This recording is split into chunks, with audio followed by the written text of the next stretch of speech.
A woman 4 months Please, pregnant Ethan, sinks don't to her do this. knees on the I'm cold begging floor of you, the don't apartment leave she me. once called home. Tears stream down her face as she begs the man she loves, the father of her unborn child, not to leave her. He stands over her like a judge delivering a death sentence. He calls her worthless. He calls her a burden. He tells her she has 48 hours to disappear from his life forever. His mistress watches from the doorway, smiling. His lawyer Yes, holds Your out Honor, I divorce recognize papers, the man who did offering her this. He is sitting $5,000 for right there 4 at the years of defense marriage. table. She has no money, no family, A toast no to our one to beautiful call for help. granddaughter. And then, in her darkest moment, Cheers to a the single happy knock family. echoes at the door.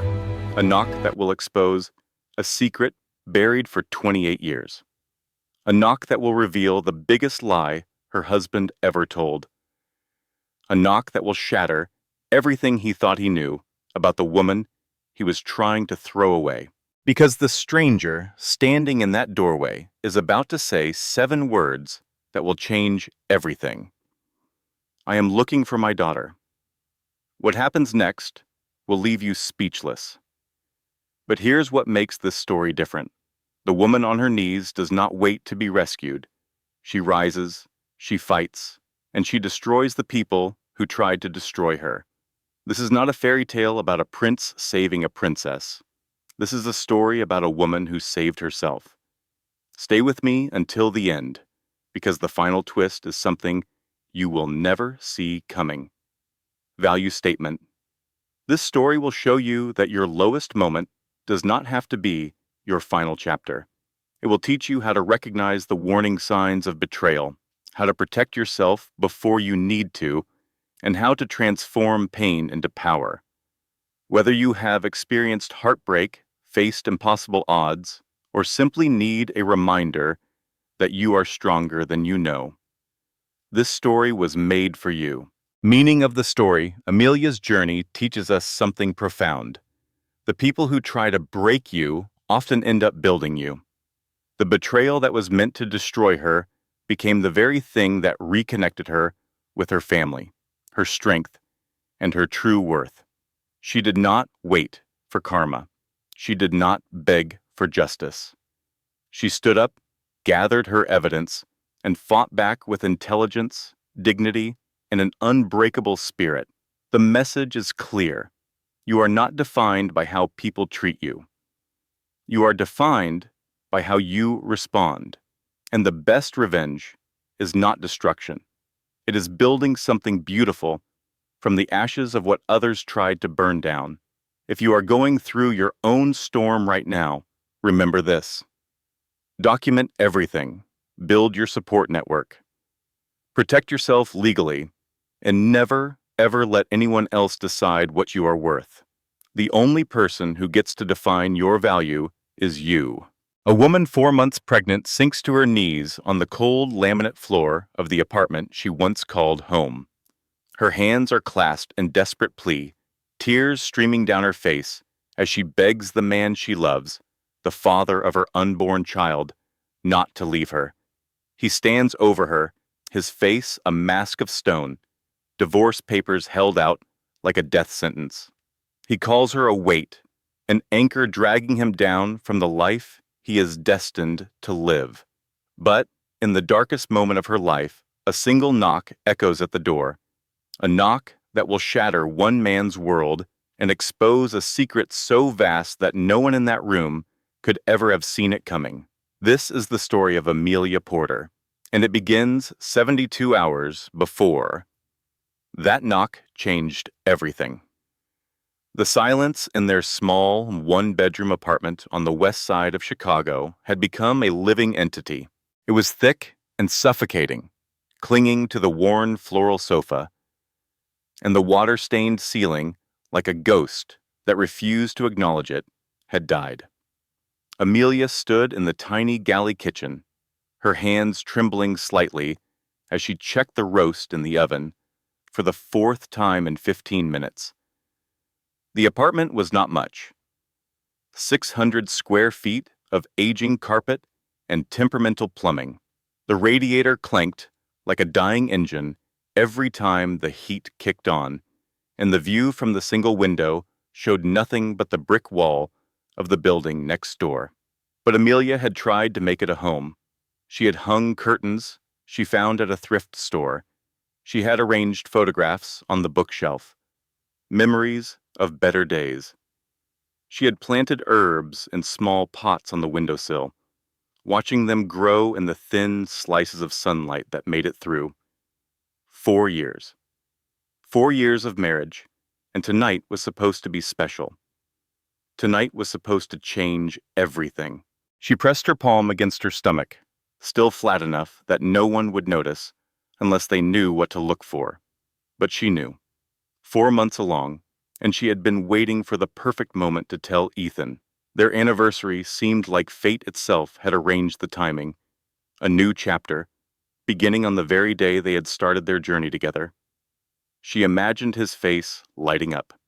She imagined him sweeping her into his arms the way he used to, back when he looked at her like she was the only woman in the world. She imagined the old Ethan returning, the one who had written her poetry on cocktail napkins during their first date, the one who had promised her forever on a beach in Mexico during their honeymoon. The roast was burning. Amelia yanked open the oven door, and smoke billowed into her face. She coughed, waving her hand frantically as she pulled the pan out with a dish towel. The edges of the meat had gone black, curling up like accusation. The center might still be salvageable, but the presentation was ruined. She felt tears prick at her eyes, which was ridiculous. It was just a roast, just a piece of meat. But lately, everything felt like too much. Every small failure felt like evidence of some larger truth she was not ready to face. Every crack in their life together seemed to widen, a little more, each day. She grabbed her phone and called Ruthie. Ruthie Delgado had been her coworker at the diner 3 years ago, before Amelia quit to support Ethan through his MBA program. 45 years old, divorced twice, with a voice like honey over gravel, and a laugh that could fill any room. Ruthie had seen more of life's sharp edges than most people, and she had the scars to prove it. But she had also survived every single one of them. She was the closest thing to family Amelia had ever known. Ruthie answered on the second ring. Her voice was warm and immediate, cutting through the smoke that still lingered in the kitchen. "What is it, honey? Did he forget the anniversary again?" "I burned the roast." Amelia's voice cracked on the words, and she hated herself for how small she sounded. "Ruthie, I burned it, and he is going to be home any minute, and I wanted tonight to be perfect, because I have something important to tell him, and now the whole apartment smells like charcoal, and I do not know what to do." Ruthie's laugh was warm and immediate, not mocking but genuinely amused. "Oh, sweetie, listen to me carefully. If a man leaves you over a burned roast, he was going to leave anyway. Just tell him it is blackened. That is fancy. Restaurants charge extra for that.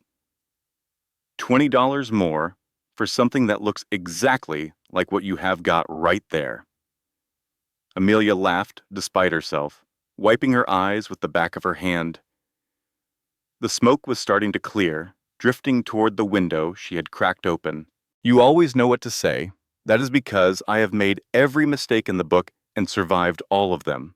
Now listen, you said you have something important to tell him. Is it what I think it is?"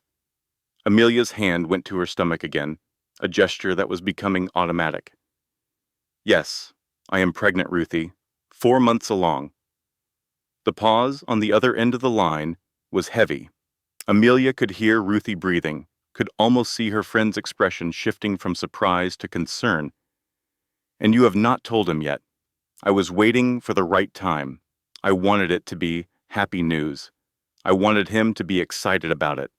I thought if I picked the perfect moment, if everything was just right, then he would see it the way I do. A fresh start. A reason to be happy again."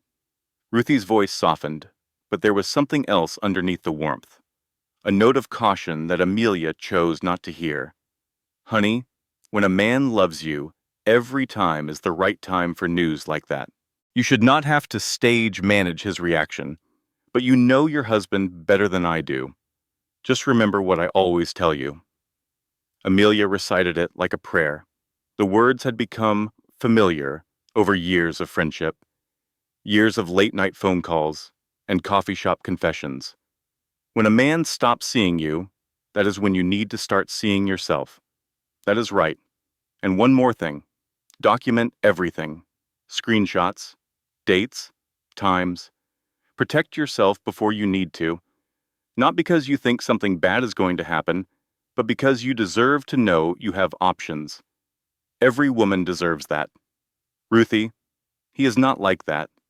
Ethan loves me. He is just stressed about work. Things have been hard, but they are going to get better. The silence on the other end spoke volumes. Ruthie finally said, I hope you are right, honey. I really do. Call me tomorrow and tell me how it went. Amelia hung up and turned her attention back to the disaster in the kitchen. She scraped the burned edges off the roast, arranging the salvageable pieces on their nicest platter. The one they had gotten as a wedding gift from Ethan's aunt, white ceramic with a delicate blue border. They almost never used it. She set the table with the good dishes, lit candles and holders she had found at an estate sale. Put on the dress Ethan used to love, the blue one that matched her eyes. The one he had bought her for their second anniversary, when he still noticed things like the color of her eyes. And then she waited. The candles burned lower. The food grew cold. The clock on the wall ticked past 7, past 8, past 9. Ethan came home 3 hours late. He walked through the door without apology, his tie loosened, his phone in his hand. He barely glanced at the table, at the candles that had burned down to stubs, at his wife standing there in her blue dress with hope dying in her eyes. Hey! His voice was flat, distracted. He was already walking toward the bedroom, his attention on the screen in his hand. Long day. I'm going to shower. Amelia stared at the cold food on the table. The roast she had salvaged, now gray and congealed, the potatoes that had gone rubbery, the salad wilting in its bowl, the anniversary that was slipping away like water through her fingers. She thought about calling after him, thought about demanding an explanation, but she had learned, over the past few months, that demands only made things worse, that Ethan's temper had grown shorter while his patience had evaporated entirely. When he came back out 20 minutes later, freshly showered and dressed in sweatpants, she tried again. I made dinner, your favorite. He did not even look at the table. I ate with clients. He sat down on the couch, eyes on his phone. His thumbs moved across the screen, typing messages to someone who made him smile in a way he had not smiled at Amelia in months. She noticed the lipstick on his collar, shirt collar, a shade of red she did not own, a shade she had never worn in her life. She told herself it was from a colleague, a friendly hug at the end of a long meeting, nothing more. There had to be an explanation. There was always an explanation. Ethan, she said, moving to sit across from him in the armchair. Can we talk?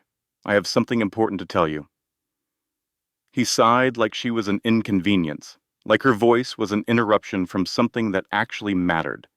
He did not put down his phone. What is it? This was not how she had imagined it. Not in the dim light of their cramped apartment, with cold food on the table and distance in his eyes. Not with him looking at her like she was a stranger who had wandered into his living room uninvited. But she had waited too long already. The secret was burning inside her, and she could not carry it alone anymore. I am pregnant, she said. The words came out smaller than she intended. We are going to have a baby.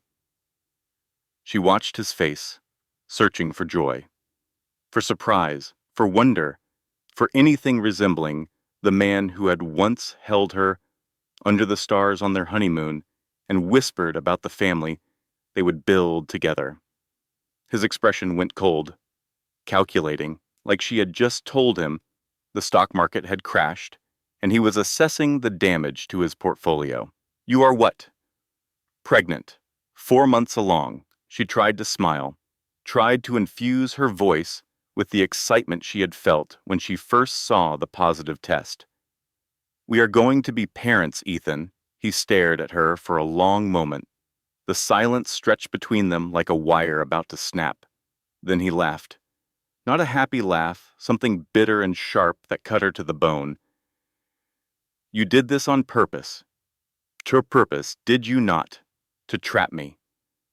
The words hit her like a physical blow. Trap you. Ethan, what are you talking about? This is our baby. I thought you would be happy. Happy. He stood up, throwing his phone onto the couch cushion. He paced the small living room like a caged animal, running his hands through his hair. I am 34 years old, Amelia. I am on the verge of making partner. I am finally about to become somebody. And now you spring this on me. Now. Right when everything is about to come together. Spring it on you. She stood up too, her voice rising. I am telling you, we are having a child together. This is supposed to be good news. This is supposed to be the best news. Good news for who? He spun around to face her, and she saw it then. The contempt he had been hiding. The disgust that twisted his features into something unrecognizable. For you, maybe. Another way to tie me down, to keep me stuck in this pathetic life with these pathetic circumstances. Do you have any idea what I could become without you dragging me down? Amelia felt the world tilt beneath her feet. The room seemed to spin, and she grabbed the back of the armchair to steady herself. Pathetic. Is that what you think of our life? Of us? Of me? He did not answer. He grabbed his jacket from the back of a dining chair, the one she had set so carefully with the good dishes. Where are you going? Out. I need air. I need to think. Ethan, please. We can talk about this. We can figure it out together. He was already at the door, already leaving. He paused with his hand on the knob and looked back at her. His eyes were cold, empty of anything resembling love. There is nothing to figure out. The door slammed behind him, and Amelia sank into the armchair, one hand pressed against her stomach where their child grew. The candles had burned out entirely now, thin trails of smoke rising from the wicks. She sat in the darkness for a long time, replaying every moment of their conversation, every word, every expression, every hint she had missed over the past months that had been leading to this moment. She had been married to a stranger all along, and she was only beginning to understand how much danger she was in. Sunday dinner at Margaret Cole's house had always been an exercise in survival. Amelia had learned this lesson early in her marriage, during the very first dinner, when Margaret had looked at her engagement ring, a modest diamond that Ethan had saved 3 months to buy, and said, well, that is certainly practical, but she had never gotten used to it. Margaret had a way of making criticism sound like concern, of sliding insults between compliments, like razors hidden in silk. Every Sunday was a test that Amelia somehow always failed. But today Amelia arrived with hope. Surely Ethan had told his mother about the baby by now. Surely Margaret, for all her sharpness, would soften at the thought of a grandchild. Family had to mean something. The cab dropped Amelia off in front of Margaret's townhouse in Lincoln Park. It was a beautiful building, 3 stories of classic Chicago architecture with a wrought iron fence and window boxes full of perfectly manicured flowers. The kind of home Amelia had dreamed about as a child bouncing between foster families. The kind of home that seemed to exist in a different universe from her reality. She smoothed her dress as she walked up the steps. She had not spoken to Ethan much since their anniversary. He came home late, left early, and when they were in the same room, he looked through her like she was made of glass, like she was already gone. But family dinner was tradition, and traditions, she told herself, could heal wounds. They could remind people of what mattered. She knocked on the door, and Margaret opened it, dressed impeccably in a cream-colored cashmere sweater and pearl earrings. Her silver hair was styled in a perfect bob, her makeup subtle but flawless. "Amelia," she said. Her smile did not reach her eyes. It never did. "We were wondering if you would make it." Amelia's heart lifted slightly. Maybe Ethan was already here. Maybe they could talk. She walked into the dining room and stopped dead. Victoria Ashworth was sitting at the table. For a moment, Amelia could not process what she was seeing. It was like walking into your own home and finding the furniture rearranged by strangers. The wrongness of it took a moment to register. Victoria was everything Amelia was not. Tall, blonde, impeccably dressed, in a cream-colored silk blouse and tailored navy trousers. Her hair fell in perfect waves that probably cost $300 to maintain. Her makeup was subtle but expensive, and she was wearing a diamond bracelet that probably cost more than everything Amelia owned combined. She was also wearing a dress Amelia recognized, a navy blue shift with pearl buttons at the collar. Ethan had bought it 6 months ago, telling Amelia it was a gift for a client. "Too formal for you," he had said when she asked about it. "Just a business thing." "Oh, Amelia." Margaret's voice was honey over poison. "Did Ethan not tell you? Victoria is joining us for dinner. They have been working on a project together at the firm." Victoria looked up from her wineglass, and her smile was a blade sharpened to a killing edge. "So nice to finally meet you. Ethan has told me so much about you." "Has he?" Amelia heard her own voice, as if from a great distance. "Funny, he has not mentioned you at all." Victoria's smile flickered just for a second, but Margaret stepped in smoothly, guiding Amelia to a seat at the table. A seat, she noticed, that was as far from Ethan as physically possible. Ethan emerged from the kitchen, carrying a bottle of wine. He did not meet Amelia's eyes. He walked to Victoria instead, topping off her glass before filling his own. Something cold and heavy settled in Amelia's stomach. The dinner that followed was 2 hours of precision cruelty disguised as polite conversation. Margaret accidentally brought out old photo albums while they waited for the main course. Pictures from Ethan's time at Yale, carefully curated to feature a younger Ethan and Victoria at various social events. "Look at you two at the spring formal," Margaret cooed, turning pages with theatrical nostalgia. "And here you are at the Harvard-Yale game. You were such a beautiful couple." "That was a long time ago, Mrs. Cole." Victoria's voice was modest, but her eyes found Ethan's across the table. "Although some things never really change, do they?" The main course arrived, and the assault continued from a different angle. "So, Amelia," Victoria said, cutting her fillet with surgical precision, "Ethan tells me you used to work in food service. How interesting. I imagine you must have some wonderful stories." "I was a waitress at a diner." Amelia kept her voice steady. "For 3 years, while Ethan finished his MBA. How supportive of you." Victoria's tone made it clear that supportive was not a compliment. "I could never do something like that. I suppose some women are just more suited to certain types of work." Margaret nodded sagely.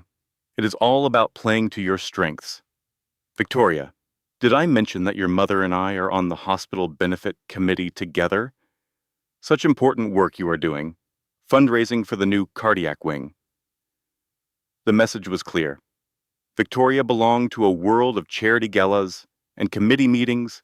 Amelia belonged to a world of dirty dishes and small tips. When the dessert course arrived, Amelia excused herself. She needed air. She needed a moment away from the smiling faces that were cutting her to pieces. The bathroom was at the end of a long hallway, past Margaret's private study. The door was slightly ajar, and Amelia could hear voices inside. She should have kept walking. She should have minded her own business, but something made her stop. Something made her listen. "When is this going to be done, Margaret?" Victoria's voice was sharp with impatience. Stripped of the honeyed politeness she had worn at dinner. "I am tired of pretending. I am tired of watching that woman sit at your table like she belongs here. Soon, dear." Margaret's voice was soothing. "Once the divorce is final, you will have the wedding you deserve. At the club, white roses and Vera Wang, just like we discussed. Divorce." The word hit Amelia like a hammer blow, and she will just accept it. Victoria sounded skeptical. She seems rather pathetically attached. She has no choice. Margaret's laugh was cold. She has no money, no family, no connections. Where would she go? Who would help her? She will sign whatever papers we put in front of her and disappear back to whatever sad little town she came from. And the baby. Amelia's hand flew to her mouth. They knew. How did they know? Margaret's sigh was theatrical, an unfortunate complication. But Ethan's lawyers assure me that with the right pressure, she will waive custody. She certainly cannot afford a legal battle. And what judge would give a child to a homeless waitress over a successful partner at a respected investment firm? Victoria laughed. Poor thing. She really thought she had won the lottery, did she not? Married up beyond her wildest dreams. She probably pictured herself at country club luncheons wearing designer clothes, finally belonging somewhere. Instead, she will be back in Ohio or wherever, working double shifts and wondering where it all went wrong. Margaret's satisfaction was palpable. My son deserves better. He always has. Amelia's hands were shaking so badly she could barely stand. Her whole body had gone cold. 4 years. 4 years of love, of sacrifice, of believing she had found her home. And she was nothing but a placeholder. They had never intended for her to stay. They had been planning her removal from the moment she walked into their lives. Something shifted in her chest. Not quite anger, not yet. Something quieter, the first stirring of self-preservation, the instinct that had kept her alive through years of foster care and loneliness. She thought of Ruthie's voice, steady and certain. Do not react. Do not let them know you know. Information is power. Gather it first. Amelia splashed water on her face in the bathroom, composed her features into a mask of pleasant oblivion, and walked back to the dinner table with her head held high. She did not let them see that she knew. But she watched. Through the rest of the dinner, through the coffee and the chocolate cake that tasted like ashes in her mouth, she watched everything. She watched Ethan's hand on Victoria's shoulder as he helped her with her coat. She watched Margaret's satisfied smile as she observed them together. She watched the way they all looked at her like she was already a ghost, already erased from the picture, and she began to plan. That night, while Ethan showered, she went through his desk, his sock drawer, his briefcase. She photographed credit card statements showing hotel charges on nights he claimed to be working late. She found jewelry receipts from Tiffany for pieces she had never seen, restaurant bills from places she had never been invited.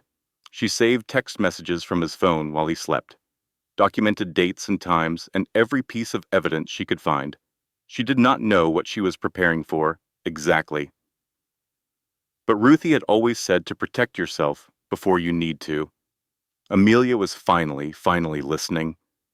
3 days after the dinner party, Amelia came home from a routine doctor's appointment to find that her life had ended. The morning had been almost normal. She had woken early, showered quietly so as not to disturb Ethan, and taken the bus to the clinic on the north side. Dr. Peterson had confirmed what she already knew. The baby was healthy, growing normally. A little girl, if she wanted to know.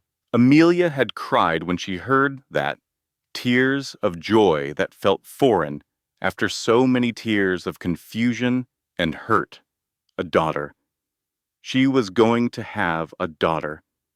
On the bus ride home, she had imagined telling Ethan, not the cold, angry Ethan of recent weeks, but the man she had married. The man who was still in there somewhere, buried under stress and ambition and whatever poison his mother had been feeding him. She would tell him they were having a girl. She would tell him about the strong heartbeat, the perfect little fingers visible on the ultrasound. She would remind him of all the dreams they had shared, all the plans they had made. It would be okay. It had to be okay. The apartment door was unlocked when she arrived. That was the first wrong thing. Ethan always locked the door when he left for work. He was obsessive about security, about protecting their meager possessions from the criminals he imagined lurking in every shadow. She pushed the door open and stopped, her keys falling from nerveless fingers. The living room was half empty. The television was gone. The bookshelf where she kept her novels, the few precious books she had collected over years of thrift store hunting, had been stripped bare. Boxes were stacked by the door, filled with things that were decidedly not hers. Ethan stood in the center of the room, dressed in his best suit. He was not alone. A man stood beside him, tall and thin with silver hair and the kind of expensive suit that whispered of hourly rates in the four figures. He held a leather briefcase and wore an expression of studied neutrality. And behind them both, surveying the destruction with undisguised satisfaction, was Victoria Ashworth. "What is happening?" Amelia's voice came out as a whisper. "Ethan, what is going on here?"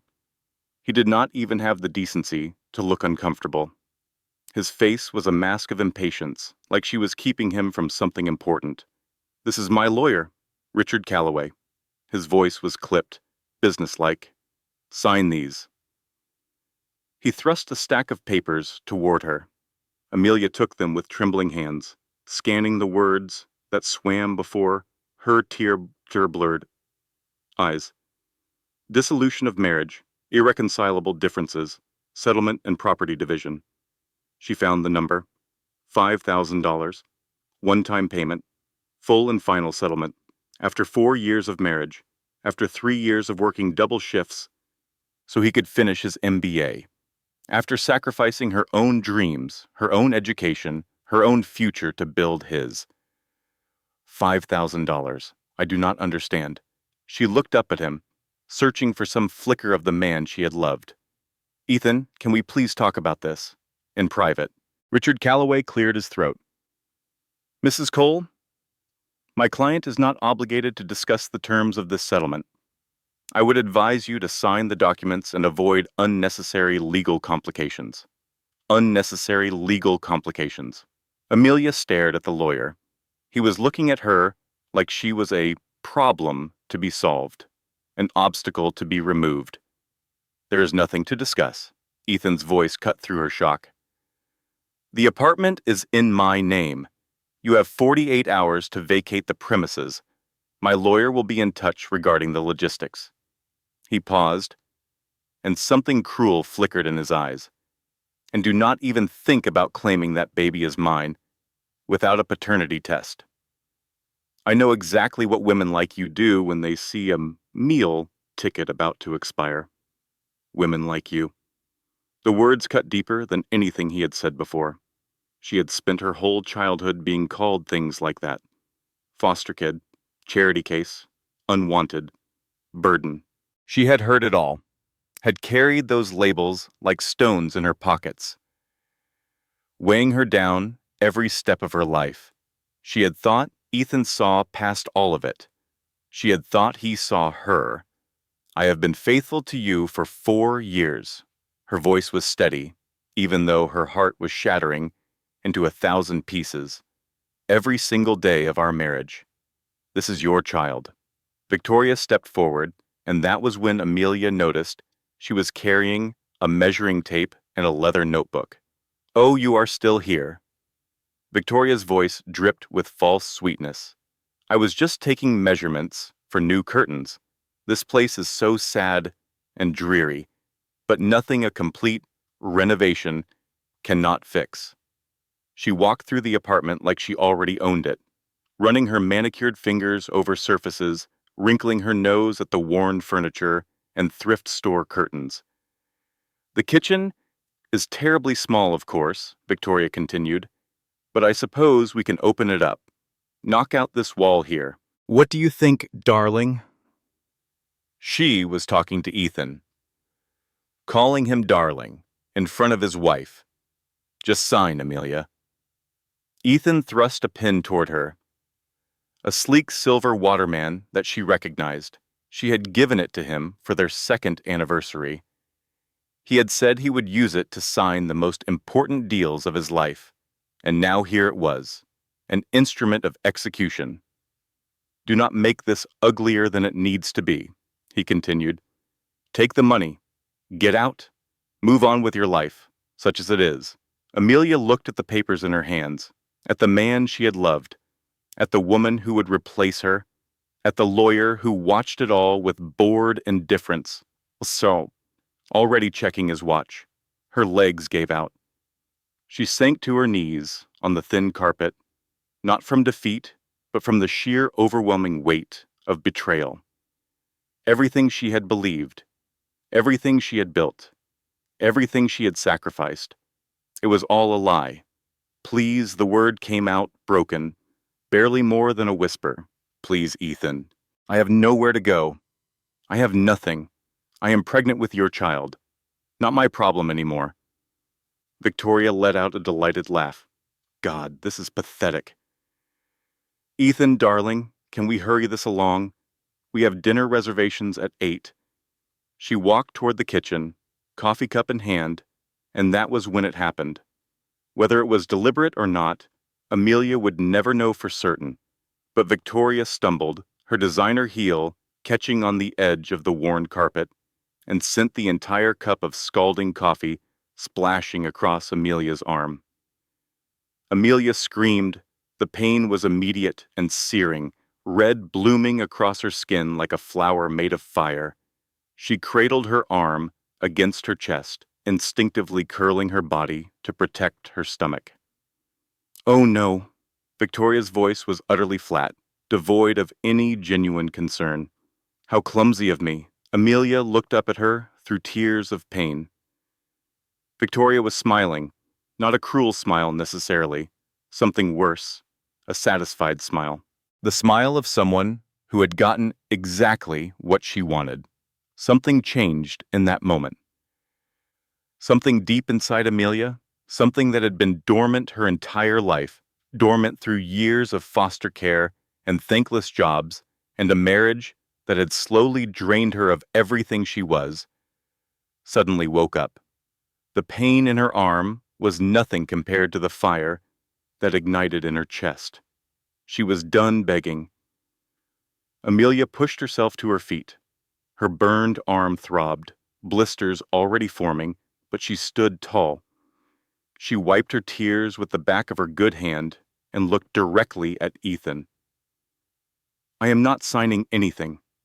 Ethan's face darkened. "Excuse me, I said I am not signing." Her voice was shaking, but it was not from weakness.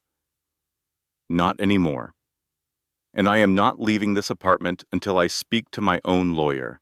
You cannot afford a lawyer." His laugh was incredulous, disbelieving. "You do not have anything. Then, I guess we will find out in court." She walked toward the door, grabbing only her purse. She had nothing else, no clothes beyond what she was wearing, no money beyond the $43 in her bank account, no family, no home, no future she could see clearly, but she had something she had never had before. She had rage. At the door, she turned back one last time. Victoria was staring at her with something like surprise. Ethan's face had gone red with anger. Richard Calloway was already on his phone, probably billing for this very moment. "I want you to remember this," Amelia said quietly. "Both of you. I want you to remember exactly what you did here today, because someday, when everything you have built comes crashing down around you, I want you to remember that you earned it." She walked out into the cold Chicago evening, homeless, pregnant, and alone. But she was not broken, not even close. The fluorescent lights of the Chicago women's shelter buzzed overhead like angry insects as Amelia sat on the edge of a narrow cot, her burned arm wrapped in gauze. The room was small and crowded, holding 6 beds arranged in 2 rows. 4 other women shared the space, each one carrying her own invisible wounds. There was Maria, who flinched every time someone raised their voice. There was Denise, who woke up screaming from nightmares she would not discuss. There was an older woman named Grace, who spent hours staring at a photograph of children who had been taken from her by a system she did not understand. And there was Amelia, who had walked through the shelter doors 2 days ago with nothing but the clothes on her back and a baby growing in her belly. Ruthie had found her wandering the streets 3 hours after she left the apartment. Amelia had been walking without destination, too shocked to think, too numb to feel the cold wind cutting through her thin dress. Ruthie had recognized her from half a block away, had jumped out of her car in the middle of traffic, and had bundled her into the passenger seat with the kind of no-nonsense efficiency that came from years of dealing with crises. First the emergency room for the burns, then here to the shelter. When Amelia admitted she had nowhere else to go.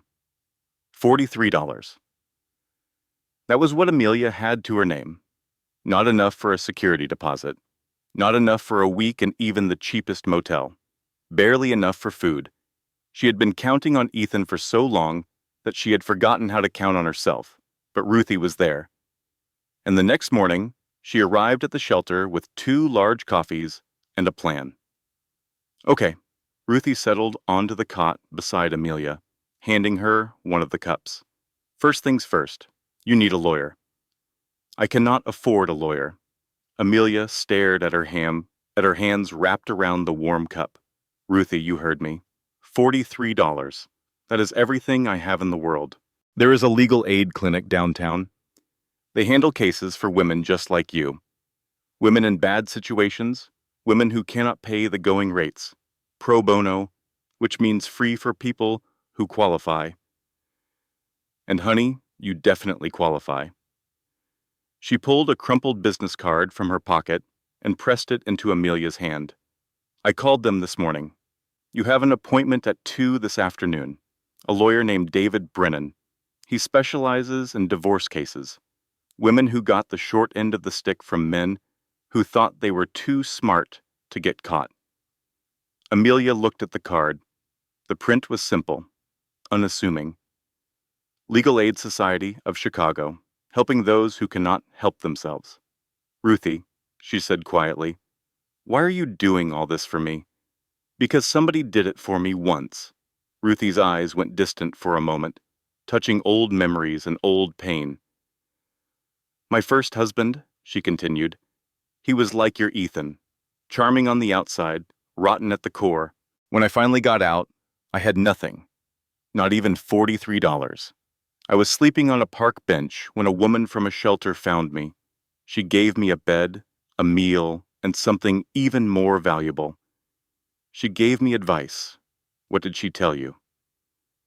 Ruthie smiled, but there was sadness in it. She told me that when you have got nothing, you have got nothing to lose. That is not weakness, honey. That is freedom. Nobody can threaten to take what you do not have.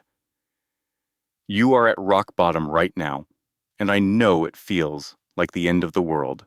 But rock bottom has one advantage that the penthouse does not.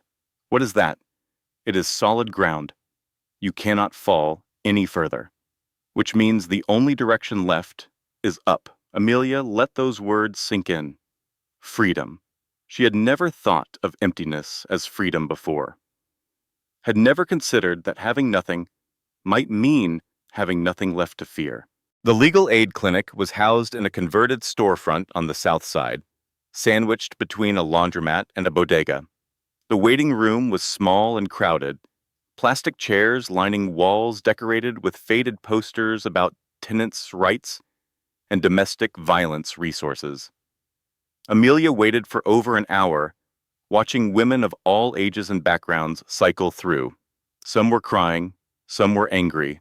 All of them were desperate in ways that Amelia recognized because she saw it in herself. Finally, a receptionist called her name.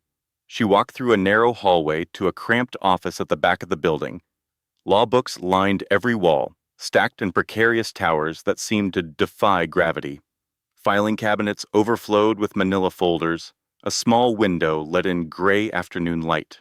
Behind the desk sat a man in his mid-30s, with red hair, freckles, and the kind of open, honest face that made you want to trust him immediately.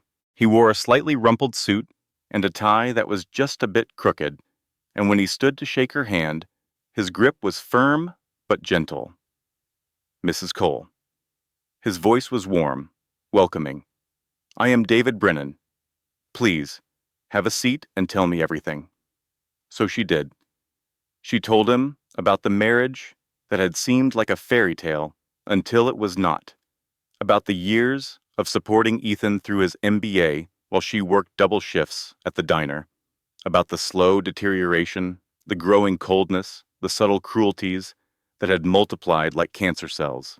She told him about the pregnancy and Ethan's reaction, about the dinner at Margaret's house and what she had overheard, about the ambush, the divorce papers, the scalding coffee. David Brennan listened without interrupting, occasionally making notes on a yellow legal pad. When she finished, he leaned back in his chair and steepled his fingers.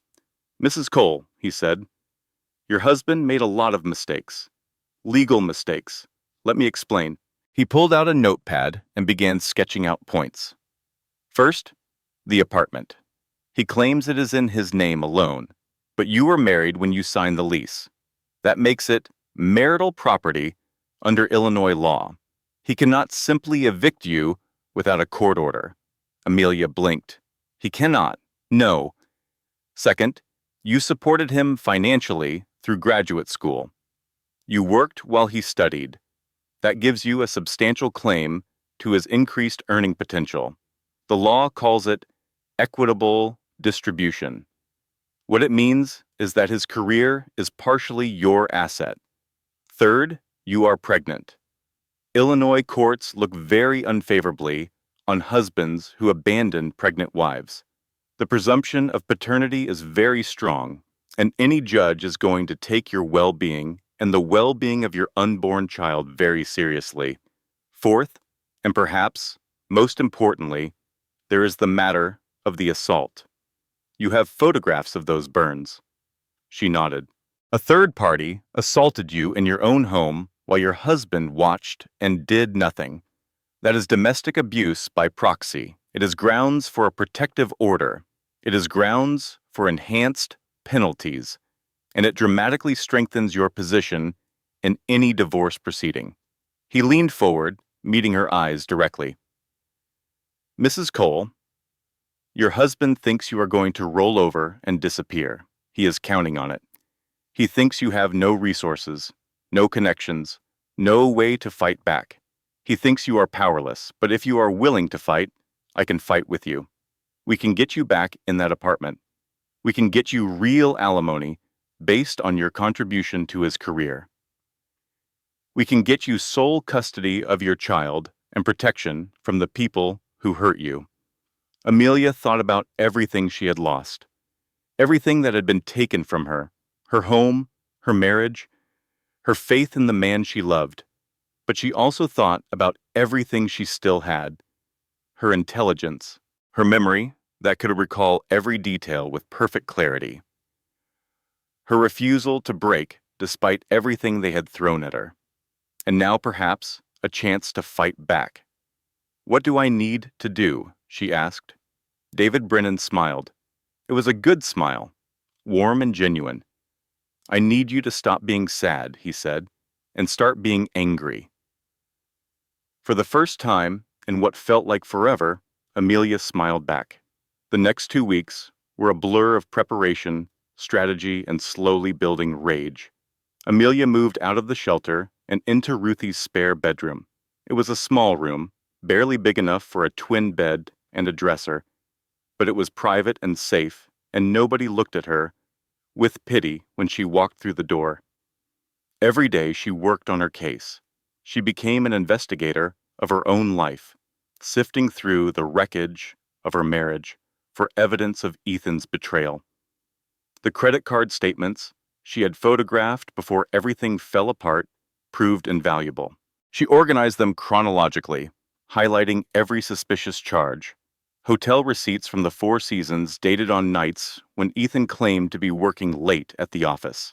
Jewelry purchases from Tiffany & Co., totaling over $12,000 for pieces that had never appeared in their apartment.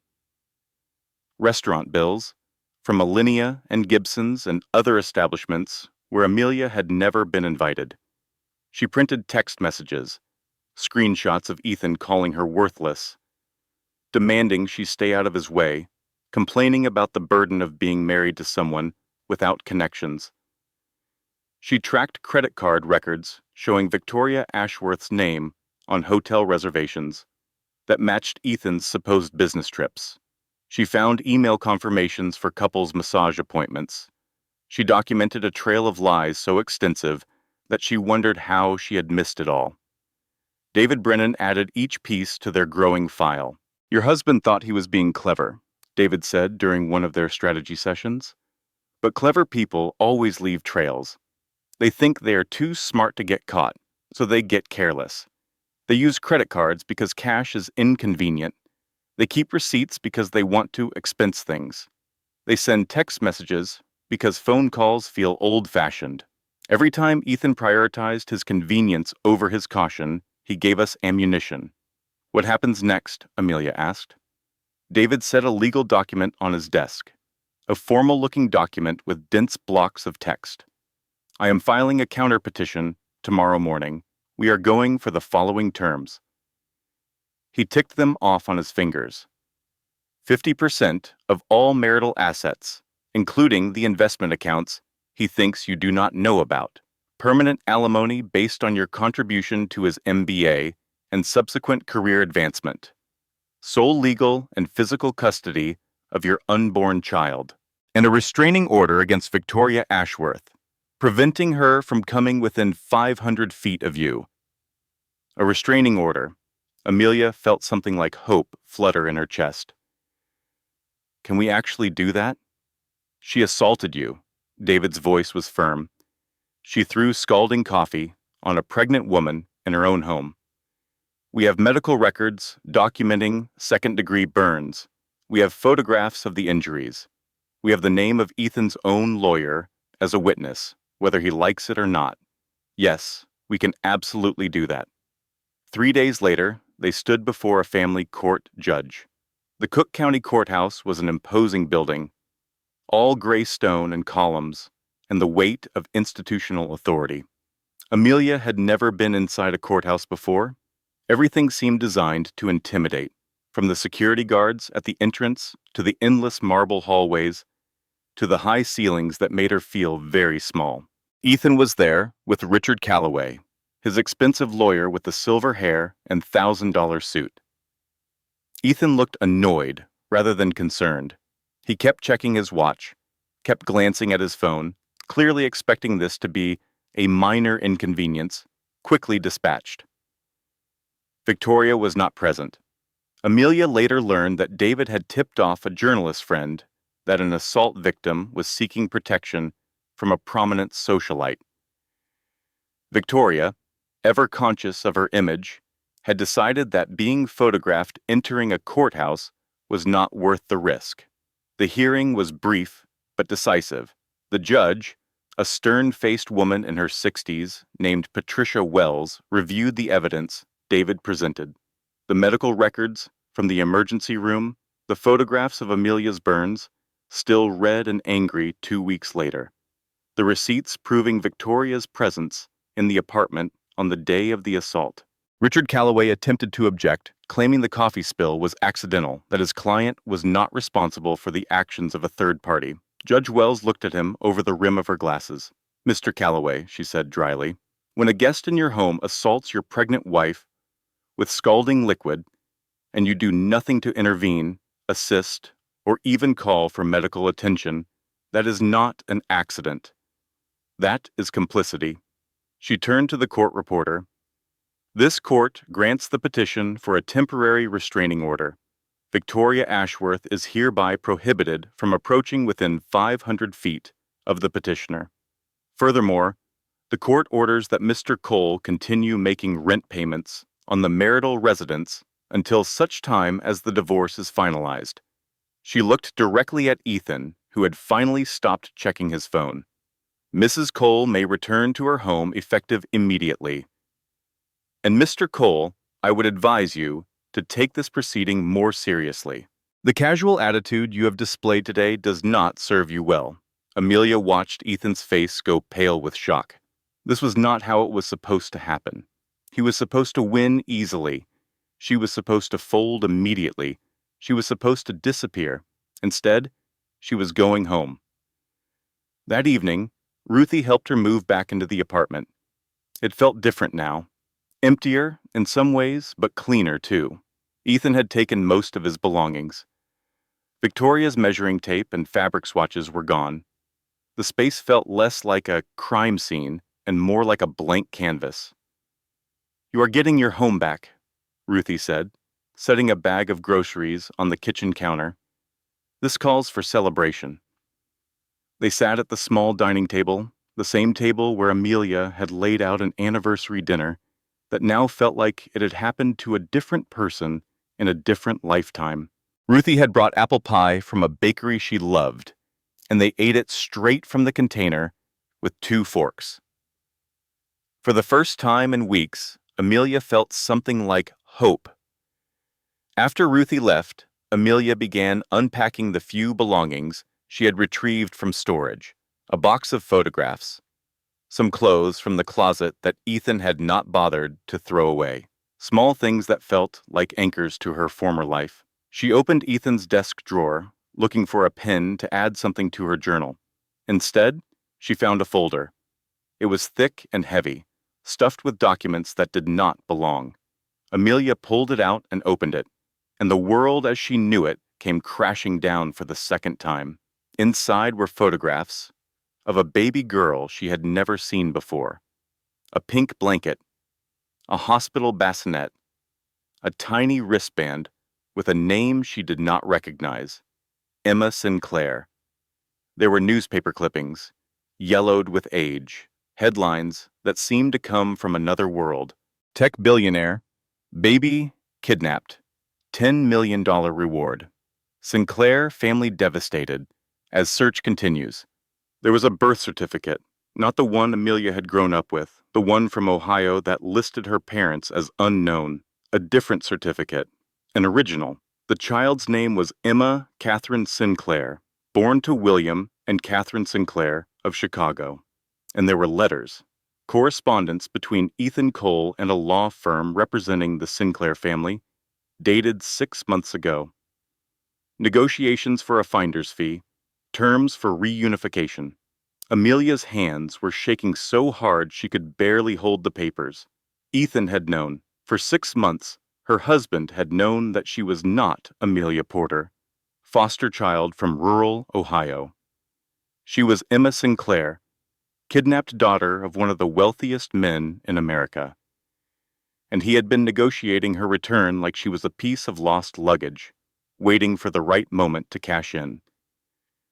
He had not married her for love.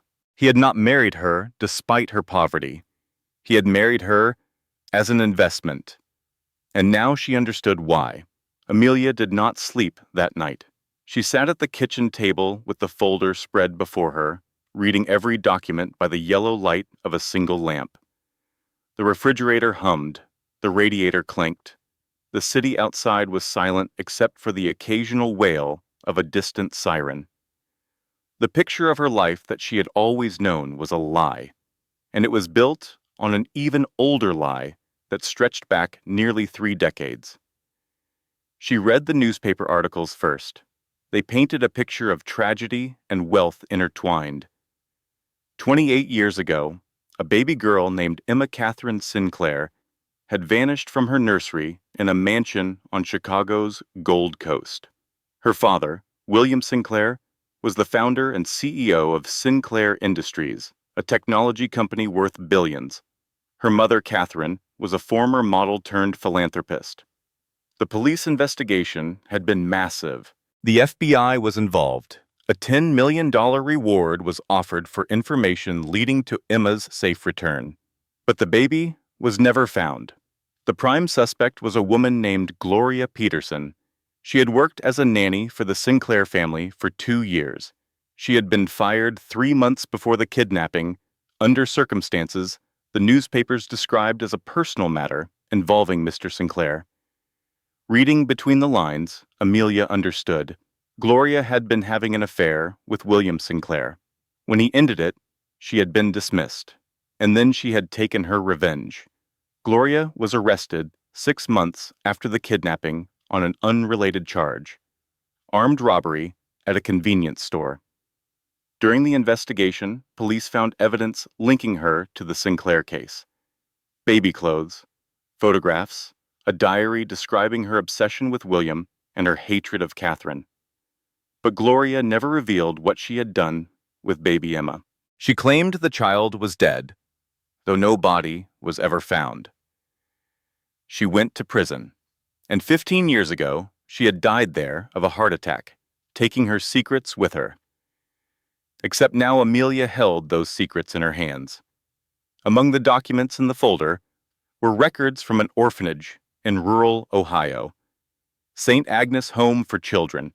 A baby had been left on their doorstep 28 years ago with a note claiming the mother could not care for her.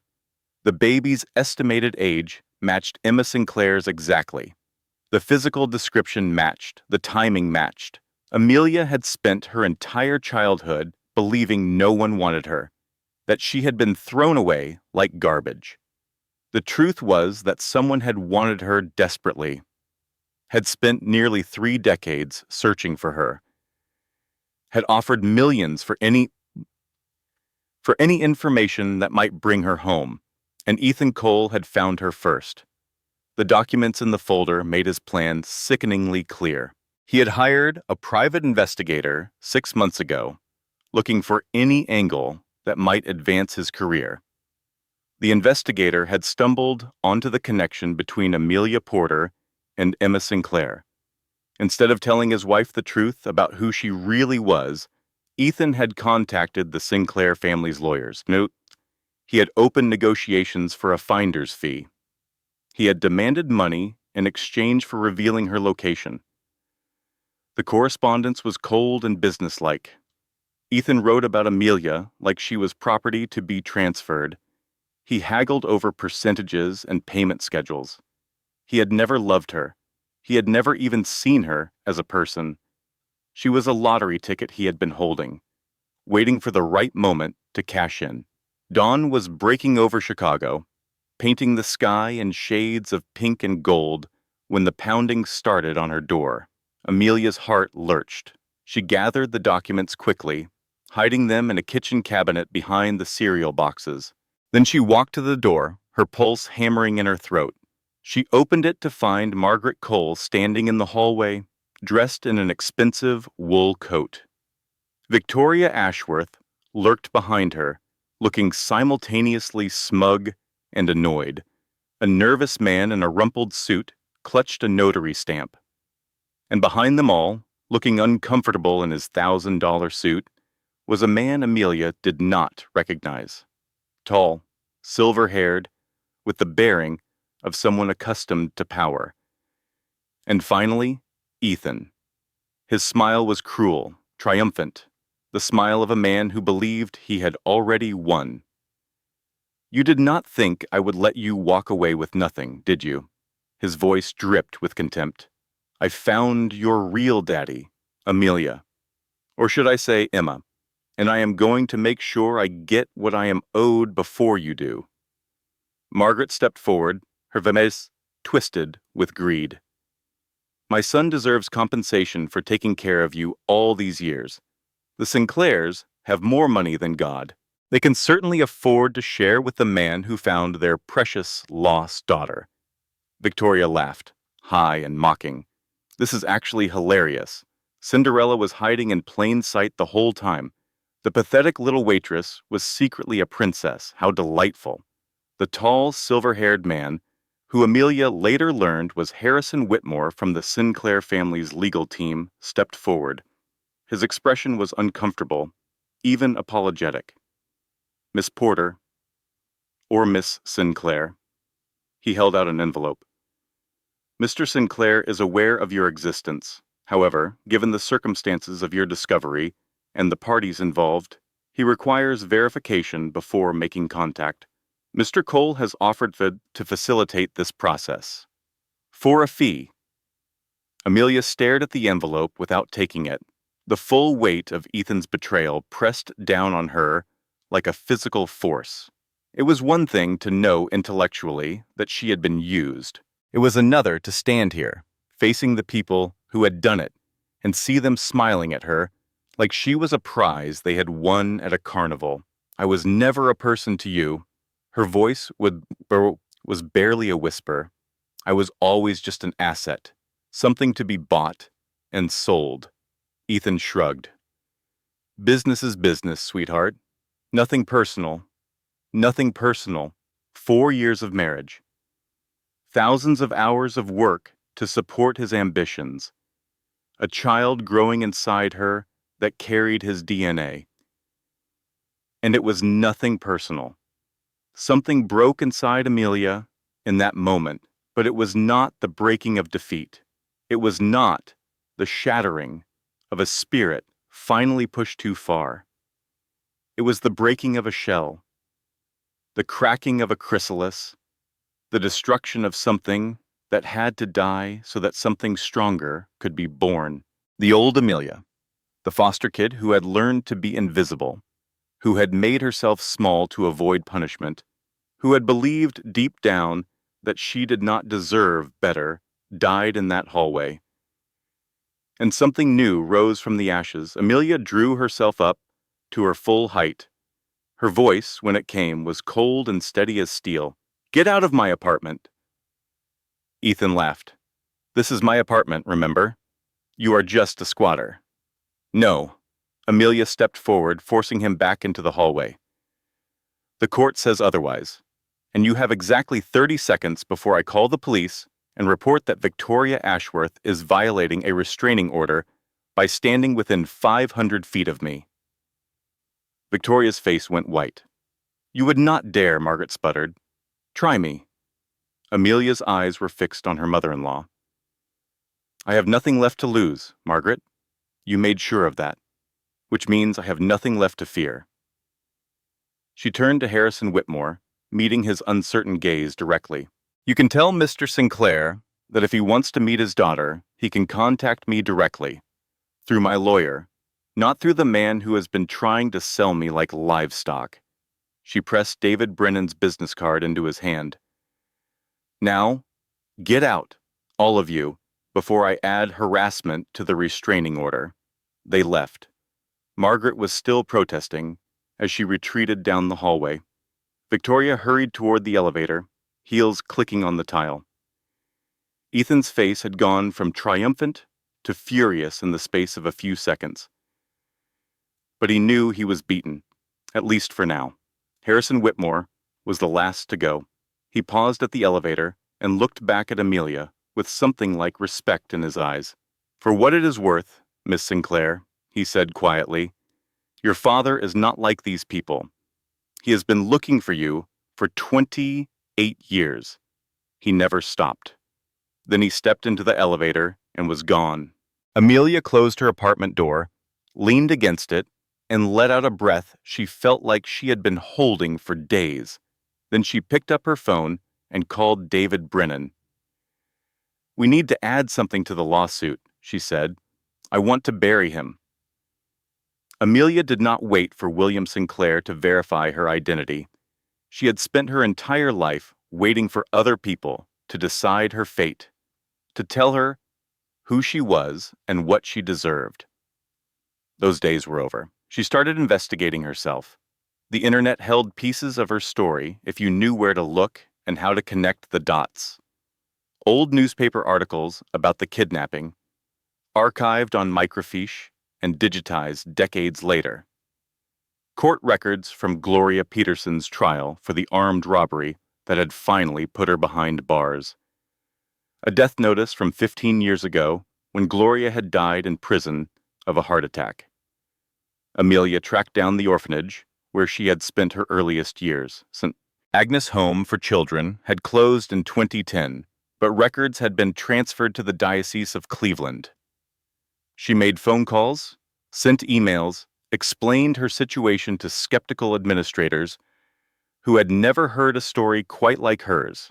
Eventually, she found someone who remembered. Betty Sullivan had been a nurse at St. Agnes for 37 years before retiring. She was 82 now, living in a nursing home in Akron, but her mind was still sharp and her memory for babies was excellent.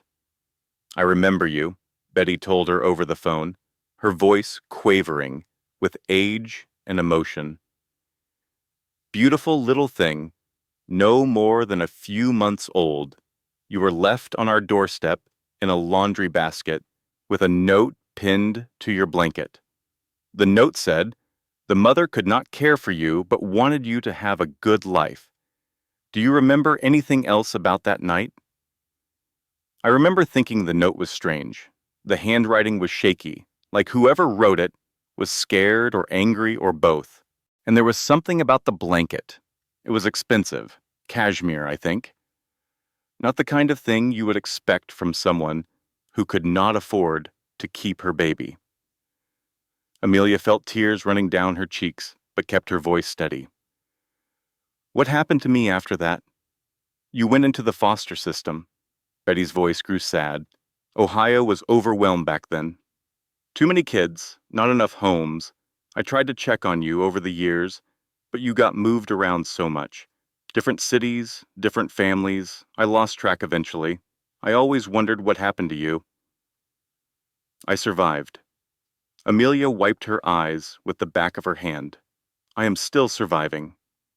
She tracked down hospital records from the night she was found, cross-referenced them with news articles about the Sinclair kidnapping. The dates matched. The physical description matched. Everything matched. But she needed more. She found the detective who had originally worked the Sinclair case. Robert Harlow had retired 15 years ago and was living in a suburb of Phoenix now, spending his days golfing and reading crime novels. He remembered the case immediately. "It haunted me," he told Amelia over the phone. "That little baby just vanished. And we knew Gloria Peterson did it. We had evidence up to our ears, but she would never tell us what she had done with Emma. We searched for years, dug up half the properties she had ever lived on, never found a body, never found anything. Did you ever consider that the baby might have been given away instead of killed?" Harlow was quiet for a long moment. "We considered everything.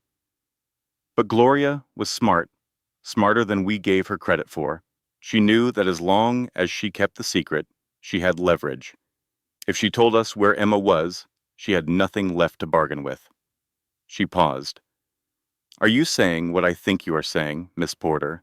I think Gloria Peterson left me on the doorstep of an orphanage in Ohio 28 years ago. I think I am Emma Sinclair." The investigation painted a picture of a family desperate for answers. William Sinclair had spent $40 million on private investigators over nearly 3 decades. He had offered rewards, followed leads, chased down every tip, no matter how unlikely. His wife, Catherine, had devoted her life to the search, establishing a foundation for missing children, speaking at conferences, keeping Emma's face in the public eye. Catherine had died of cancer 5 years ago. She had never stopped looking. Her last words, according to an obituary Amelia found, had been about her daughter. "Find her," Catherine had whispered to William. "Promise me you will never stop." And he had not stopped, not for 28 years. Ethan Cole had stumbled onto this story of love and loss and turned it into a business opportunity. David Brennan helped Amelia assemble the evidence of Ethan's scheme into a coherent legal case. The timeline was damning. 6 months ago, Ethan had hired a private investigator to research his wife's background. He was not looking for Emma Sinclair specifically. He was looking for any angle he could use for leverage in his career, any connection that might open doors. The investigator had found the connection between Amelia Porter and the Sinclair kidnapping entirely by accident. But Ethan had recognized the opportunity immediately. Instead of telling his wife the truth about her origins, instead of reuniting a stolen child with the father who had never stopped searching for her, Ethan had begun negotiating with the Sinclair family's lawyers. He wanted a finder's fee, 5% of William Sinclair's estimated net worth, which would have amounted to over $200 million. When the lawyers balked at his demands, Ethan had decided to divorce Amelia first. That way, when he finally revealed her identity, he would not have to share the windfall with a wife who might have legal claims to half of anything he received. He had been planning this for months. Every cruel word, every dismissive gesture, every cold shoulder had been part of a strategy to drive her away. "He is not just a bad husband," David Brennan said grimly after reviewing the evidence. "He is a con artist, a grifter who married his own mark and spent 4 years waiting for the right moment to cash her in." A letter arrived at Amelia's apartment 3 days later, hand-delivered by a courier who waited patiently while she signed for it. The envelope was cream-colored, expensive paper, embossed with a discreet S in the corner. Inside was a single sheet, handwritten in an elegant, slightly shaky script. "Dear Emma, or Amelia if you prefer, I have imagined this moment every single day for 28 years. I never stopped looking, I never stopped hoping. Even when everyone told me it was time to move on, even when years turned into decades, I could not let go of the belief that you were out there somewhere, alive and safe. I do not want anything from you except the chance to know you. I have no expectations. I make no demands. I understand that you have lived an entire life without me, that you do not need me to be complete. I am not trying to replace the identity you have built for yourself. If you would allow me, I would like to be a part of your life, on your terms, whatever you are comfortable with. Your mother would have loved to see the woman you have become. There is not a day that goes by when I do not wish she could be here for this moment.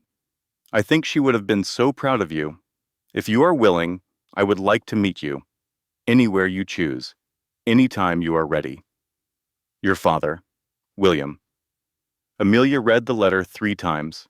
Then she sat at her kitchen table and wrote a reply. They met at a quiet cafe in Lincoln Park 3 days later, away from the downtown crowds where William Sinclair might be recognized, away from prying eyes and cell phone cameras. He was tall and silver-haired, with eyes the exact same shade of blue as Amelia's own. He wore a simple sweater and slacks, no visible signs of the fortune he commanded. He looked like someone's grandfather, someone's father, her father. He stood when she entered. His eyes were already wet with tears. They talked for 3 hours, about her childhood in foster care, about his decades of searching, about Catherine, the mother Amelia would never know but whose garden still bloomed every spring with flowers planted for every birthday Emma had missed. She never gave up, William said, his voice breaking. Not once. When she was dying, her last words were about you.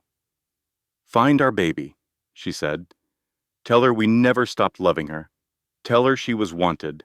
Tell her she was loved every single day." Amelia reached across the table and took her father's hand. The gesture felt natural, as if they had known each other all along, as if 28 years of separation had been nothing but a bad dream. For the first time in her entire life, Amelia had a family that wanted her.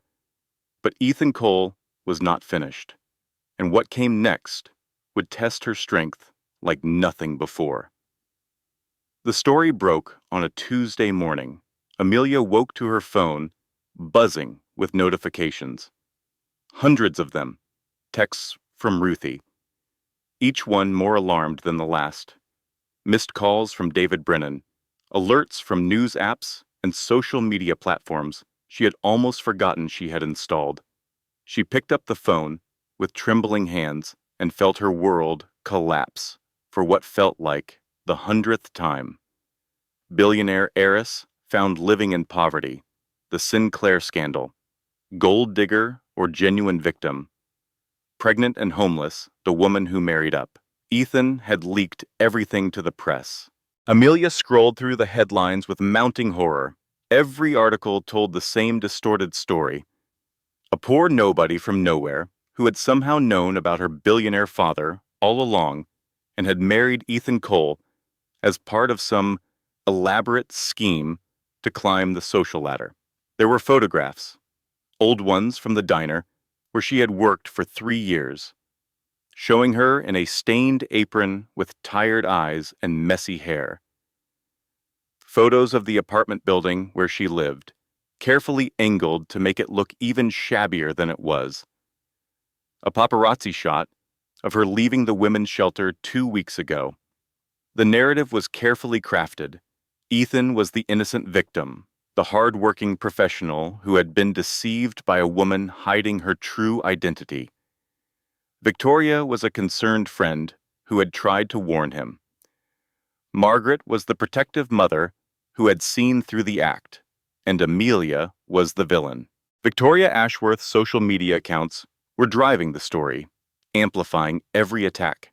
Her 2 million followers were fed a steady stream of insinuations and outright lies. Some people will do anything to escape their circumstances, Victoria posted with a photo of Amelia looking exhausted at the diner. How sad that they have to use innocent men to do it. The comments were even worse. Strangers were calling her a welfare queen, a scammer, a fake. People who had never met her, who knew nothing about her life, were pronouncing judgment with absolute confidence. Homeless shelter to penthouse suite. Oldest trick in the book. She probably got pregnant on purpose to lock down that inheritance. Women like this are the reason men have trust issues. Someone had found her home address. It was posted in a forum along with speculation about her daily routine. By noon, paparazzi had gathered outside her apartment building. Amelia tried to leave for a doctor's appointment and was ambushed the moment she stepped outside. Cameras flashed in her face. Voices shouted questions that felt like accusations. How long have you known about your real identity? Are you really pregnant? Or is that a lie, too? What is your response to accusations that you are a con artist? Did you target Ethan Cole specifically because of his career potential? She retreated back inside and locked the door. For 2 days, she did not leave the apartment. Did not answer the phone except for calls from Ruthie and David. Did not eat, could not sleep, could barely do anything except stare at the walls and wonder how everything had gone so wrong. The baby kicked on the second day, a flutter of movement that reminded her she was not alone. Ruthie forced her way in that evening, using the spare key Amelia had given her weeks ago. She was carrying groceries and wearing an expression that said she was not going to take no for an answer. Listen to me. Ruthie sat across from her at the kitchen table. Those vultures out there do not know you. They have never known you. They are making up a story because the truth is not interesting enough for them. The truth is that I am a victim, Amelia said bitterly. And nobody wants to hear that story. Then we are going to give them a different story. Ruthie leaned forward, her eyes intense. Your story, the real one, the one where you are not a victim, but a survivor, the one where you fight back and win. Amelia shook her head. How? They have already decided who I am, because you have not told them who you actually are. Ruthie's voice was firm. You are letting other people control the narrative. That is what abusers do, honey. They get out ahead of the story and make sure everyone hears their version first. But you can still speak up. You can still tell the truth. And here is something I have learned the hard way. She paused, making sure Amelia was listening. You cannot control what people say about you, but you can control what you do. And what you do speaks louder than any headline. Amelia thought about those words for a long time after Ruthie left. She thought about everything she had survived, the foster homes where she had been passed around like unwanted furniture, the years of working double shifts to support a man who never appreciated her, the ambush, the assault, the betrayal. She had survived all of it. She was still standing, and she was not going to let Ethan Cole define her story. She contacted Caroline Bradford the next day. Caroline was a respected journalist who covered domestic abuse cases for a major network. She had won awards for her sensitive, thorough reporting. More importantly, she was known for letting victims tell their stories in their own words. They met at the network's studio downtown. Caroline was in her 50s, with silver-streaked hair and kind eyes that had seen a lot of pain. The interview aired 3 days later. You are saying you had no idea about your biological parents until your husband tried to use that information against you. Caroline's question was direct, but not hostile. Amelia looked into the camera. She had decided not to hide anymore. I grew up in foster care. I had nothing. I worked 2 jobs to put myself through community college, and when I got married, I put my dreams on hold to support my husband through his MBA. I waitressed 50 hours a week so he could study. I believed in his ambitions. I believed he loved me. I did not know who my biological parents were until I found documents in my husband's desk. Documents proving he had known for 6 months. Documents showing he had been negotiating with my father's lawyers for a finder's fee, like I was property, like I was a prize he had won. Her voice was steady. She did not cry. She had done her crying in private. This was something different. This was testimony. If I was a con artist, I was the worst one in history. I spent 4 years living in a 1-bedroom apartment, working myself to exhaustion, while my husband dreamed of the millions he would make by selling information about my identity. Some people say you are after the Sinclair money, now that you know who you are. Amelia shook her head. I have not taken a dime from William Sinclair. I am not on his will. I am not involved in any of his businesses.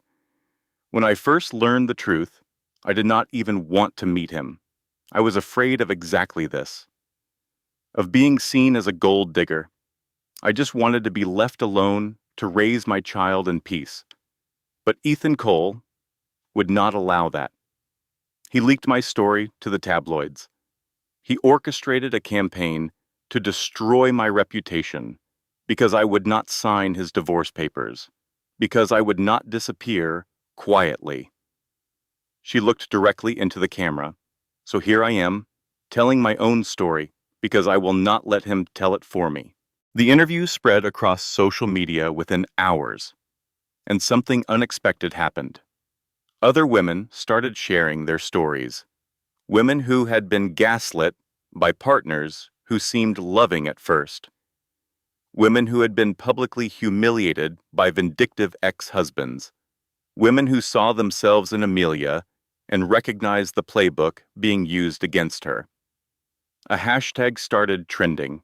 I stand with Amelia. Victoria's social media comments turned hostile. Brands began dropping her as an influencer. Her carefully curated image was crumbling as people saw the cruelty behind the filters. Ethan's employer, Sterling and Associates, issued a statement saying they were reviewing his conduct. His performance review, scheduled for next month, was now described as an evaluation of character. The tide was finally turning. The Cook County Family Courthouse had seen its share of ugly divorces over the decades. Affairs exposed, fortunes divided. children used as weapons between warring parents. But even the veteran bailiffs who worked the family court beat would remember this case for years to come. The courtroom was packed. Reporters filled every available seat in the gallery. Notebooks ready, pens moving. William Sinclair sat in the back row, having flown in from New York specifically to support his daughter. Ruthie was there, clutching a tissue she did not yet need but soon would. And at the defense table sat Ethan Cole. He looked different than he had 3 months ago, thinner, more haggard. The confidence that had once seemed unshakable had developed cracks. Beside him, Richard Calloway shuffled papers and avoided making eye contact with anyone. Judge Patricia Wells presided. She was 58 years old, with silver hair pulled back in a severe bun and eyes that had seen every trick in the book. She had a reputation for fairness, but also for zero tolerance of games. All rise, the bailiff announced. Court is now in session. The Honorable Patricia Wells presiding. The proceeding began with opening statements. Richard Calloway went first, painting a picture of Ethan as a devoted husband who had been blindsided by revelations about his wife's secret identity. He suggested that Amelia had always known who she was and had used that knowledge to manipulate her way into a comfortable life. My client was deceived, Calloway intoned. He entered this marriage in good faith, believing his wife to be who she claimed to be. When the truth emerged, he had no choice but to seek dissolution of a union built on lies. David Brennan rose for his opening statement. Your Honor, the defense would have you believe my client is the architect of some elaborate scheme. Let me show you what actually happened. He began methodically, presenting the evidence. First, correspondence between Ethan Cole and the Sinclair family's legal team, dated 6 months before he asked for a divorce. These documents prove that Mr.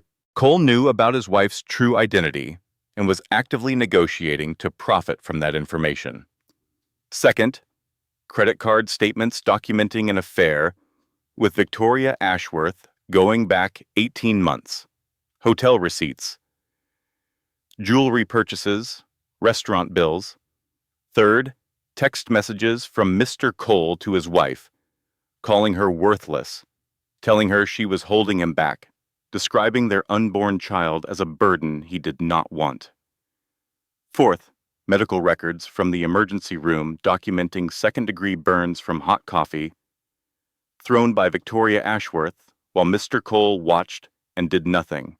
And fifth, audio recordings of family dinners at Margaret Cole's home, documenting a sustained campaign of verbal abuse against Mrs. Cole over a period of more than 2 years. The courtroom was silent. Ethan had gone pale. David called Amelia to the stand. She walked to the witness box with her head held high.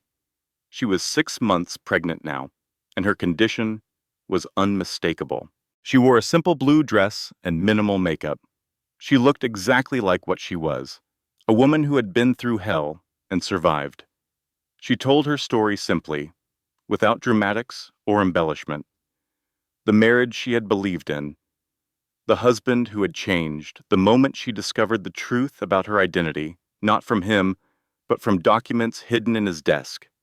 I was married to a man who saw me as an investment property, she said, her voice clear and steady. When the investment seemed worthless, he tried to throw me away. When it turned out to be valuable, he tried to cash me in. I am not a stock certificate, Your Honor. I am not a commodity to be traded. I am a human being, and I am going to be a mother. All I want is to raise my child in peace, away from someone who treats people as things to be bought and sold. She stepped down from the witness stand. Judge Wells was silent for a long moment, reviewing the evidence before her. Then she looked at Ethan. Mr. Cole, according to your financial disclosures, you claimed $4,000 in business development expenses last month. That is quite a substantial amount of networking. Ethan straightened in his chair. Networking is essential in my field, Your Honor. Interesting. Judge Wells' voice was dry as dust. Because according to these receipts, most of this networking happened at Miss Ashworth's favorite restaurant. With a $200 wine pairing, does Miss Ashworth frequently assist with your business development? Muffled laughter rippled through the gallery. Someone coughed to disguise a snort of amusement. Ethan's face went red. Judge Wells continued reviewing documents for several minutes. The silence stretched uncomfortably. Finally, she spoke. I have been on this bench for 20 years. I have seen divorces that were sad. I have seen divorces that were complicated. This one is neither. This is a clear case of a man who systematically dehumanized his wife, attempted to profit from her identity, allowed assault to occur in their marital home, and then orchestrated a public campaign to destroy her reputation. She looked at Ethan with undisguised contempt. Mr. Cole, you are not fit to be a husband, and based on everything I have seen today, you are certainly not fit to be a father. The ruling was comprehensive. Amelia was awarded 65% of marital assets, enhanced due to Ethan's bad faith conduct. She received sole legal and physical custody of the unborn child. Ethan was ordered to pay both spousal and child support.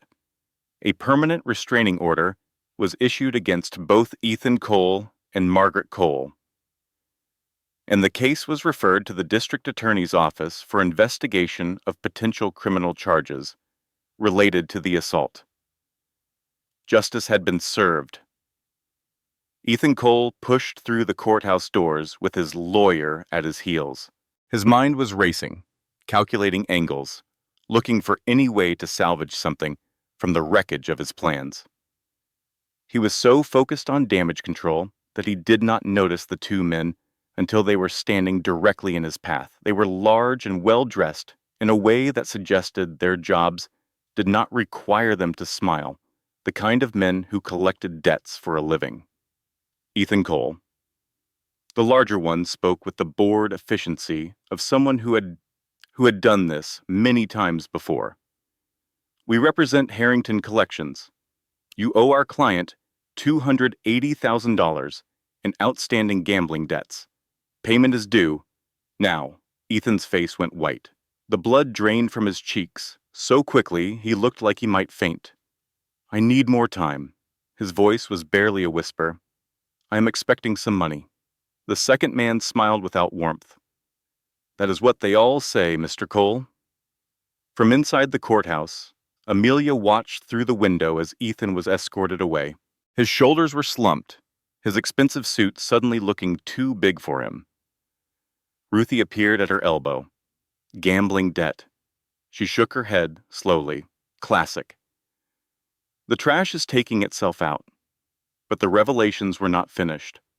Victoria Ashworth had been lurking near the courthouse steps, hoping for one last opportunity to spin the narrative in her favor. She had carefully applied makeup to hide the fact that she had barely slept in days.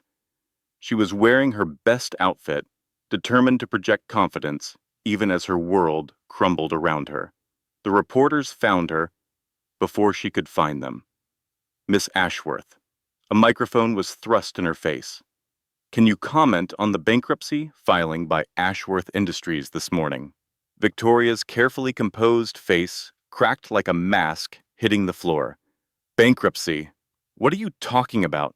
Records show your family has been insolvent for 18 months. Your father's company is being liquidated to pay creditors. Was your relationship with Ethan Cole financially motivated? Were you hoping his connection to the Sinclair fortune would bail out your family? Victoria stood frozen as camera flashes exploded around her. The old money heiress, who had mocked Amelia for being poor, was actually poorer than Amelia had ever been. The designer clothes, the expensive apartment, the lifestyle she had flaunted on social media. All of it was financed by debt. All of it was a lie. She ran, heels clicking frantically on the courthouse steps, camera crews pursuing her to the corner before giving up. And then there was Margaret. William Sinclair had been quietly investigating the Cole family since learning about their treatment of his daughter. He had resources that most people could only dream of. Private investigators, forensic accountants, former FBI agents who specialized in tracking down hidden information. What they discovered went far beyond ordinary cruelty. He approached Amelia after the hearing, leading her to a quiet corner of the courthouse lobby. "I have something you need to see. About Margaret Cole." He handed her a folder. Inside were documents that took several minutes to understand. Margaret Cole had known about the kidnapping for years, long before Ethan hired his private investigator, long before he discovered the connection between Amelia and the Sinclair family. Margaret had stumbled onto the truth. She had been researching her future daughter-in-law before the wedding, looking for any dirt she could use. Instead, she had found the biggest secret of all. And instead of doing the right thing, instead of reuniting a stolen child with her family, Margaret had used the information as leverage. She had tracked down Gloria Peterson in prison. She had been blackmailing her for nearly a decade, demanding money to keep silent about what Gloria had done.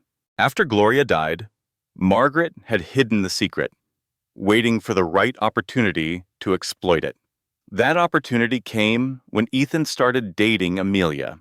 Margaret had encouraged the marriage, not because she approved of Amelia, but because she recognized the potential payday that awaited. She had been planning this con even longer than Ethan had. The documents Williams' investigators had uncovered were being forwarded to law enforcement. Margaret Cole was now facing charges of obstruction of justice and accessory to kidnapping. The woman who had called Amelia worthless, who had spent years systematically tearing her down, would spend the rest of her days in disgrace. 1 year later, the morning sun streamed through the windows of a modest 3-bedroom house in a quiet Chicago suburb. It was not a mansion, though William Sinclair had offered several. It was a normal house on a normal street, with a garden in the backyard and a swing set waiting for the day when Hope was old enough to use it. Amelia stood in the kitchen, making coffee, while her daughter napped in the nursery upstairs. Hope Sinclair Porter was 9 months old now, with her mother's blue eyes and her grandfather's stubborn chin. The past year had brought changes Amelia could never have imagined. Ethan Cole was serving 18 months in a minimum security prison for fraud charges related to his scheme to sell information about Amelia's identity. His gambling debts had consumed everything he owned. The BMW was repossessed. The apartment was gone. He would be starting over from zero when he got out, if the debt collectors even let him do that. Victoria Ashworth had vanished from social media entirely. The last anyone heard, she was working at a department store in Florida, selling cosmetics to tourists. Her family's assets had been liquidated, their debts paid to pennies on the dollar. The country club memberships, the charity galas, the social prominence she had valued above all else, all of it was gone. Margaret Cole was awaiting trial for obstruction of justice. The evidence against her was overwhelming. Regardless of the criminal outcome, she had already been destroyed socially. The country club had revoked her membership. Her friends from the Garden Society no longer returned her calls. She was alone in a small condo, watching her life's work collapse around her. Amelia poured herself a cup of coffee and walked to the back porch. The garden was blooming. William had transplanted some of Catherine's roses from the estate, the ones she had planted for every birthday Emma had missed. They were thriving in the Chicago soil, producing flowers in shades of pink and red and white. The back door opened, and Ruthie stepped out, carrying her own coffee cup. She was working at the Second Chance Foundation now, the nonprofit Amelia had established 6 months ago. They provided legal aid, housing assistance, and job training for women escaping abusive relationships. You know, Ruthie said, settling into a porch chair, when I told you to protect yourself, I did not expect you to go and build a whole organization. Amelia smiled. I had a lot of free time when I was homeless. There she is, Ruthie laughed, always with the jokes. They sat in comfortable silence for a moment, watching the roses sway in the morning breeze. William Sinclair arrived an hour later, having driven in from his hotel downtown. He visited every week now, sometimes staying for dinner, sometimes just stopping by to hold his granddaughter and hear about her latest developmental milestone. He had learned to be a father at 62. It was not easy, and they both made mistakes, but they were figuring it out together, one day at a time. He found Amelia in the living room, sorting through paperwork for the foundation. You know, he said, settling into an armchair, you could have taken revenge yourself. You had the resources. After everything they did to you, you could have destroyed them personally. Amelia looked up from her papers. I thought about it, for about 5 minutes. But then I realized something. She set the paperwork aside. The best revenge is not destroying them. It is building something they could never build, something that actually matters. They wanted me to be nothing, so I became something. For myself, for Hope, for every woman who was ever told she was worthless. William was quiet for a long moment, then he smiled. Your mother would be so proud of you. Amelia felt tears prick at her eyes, but they were good tears, the kind that came from healing instead of hurt. Besides, she added with a grin, watching karma work is way more satisfying when you have good seats and snacks. William laughed. It was the first time she had heard him really laugh. A deep, genuine sound that filled the room. The front door opened, and Ruthie's voice called from the hallway. Hope is awake, and she is making her I am hungry face. Amelia rose from the couch. Coming. She paused at the doorway and looked back at her father. Are you staying for lunch? William smiled. I would not miss it for the world. Amelia walked upstairs to get her daughter. The nursery was bright and cheerful, painted in soft yellow with white trim. Hope was standing in her crib, gripping the rails with tiny fist, her face lighting up when she saw her mother. Good morning, beautiful girl. Amelia lifted her daughter into her arms. Did you have good dreams? Hope babbled something that might have been words in a language only babies understood. Amelia carried her downstairs to the kitchen, where Ruthie was already warming a bottle, and William was clumsily attempting to set the table. This was her family, not the one she had been born into, not the one that had been stolen from her, but the one she had built from the wreckage of everything that had tried to destroy her. It was imperfect. It was unconventional. It was absolutely, completely hers. The story of her life was not the tragedy other people had tried to write for her. It was the triumph she had written for herself. And as she sat at the kitchen table with her daughter in her arms, her father beside her, and her best friend serving lunch, Amelia Porter Sinclair finally understood what it meant to be whole. If this story touched your heart, if it reminded you of your own strength or gave you hope for someone you love, I would be so grateful if you could take just a moment to hit that like button. Your likes and comments are not just numbers to us. They tell us that these stories matter. They help us reach more women who need to hear that they are not alone. If you know someone going through a difficult time, someone facing betrayal, or starting over, or wondering if things will ever get better, please share this story with them. Sometimes a single story can change everything. And if you have not already, consider subscribing to our channel and turning on notifications. We share stories like this every week. Stories of resilience, justice, and women who refused to let the world define their worth. We read every single comment, so if this story moved you, or if you have your own experience to share, please let us know below.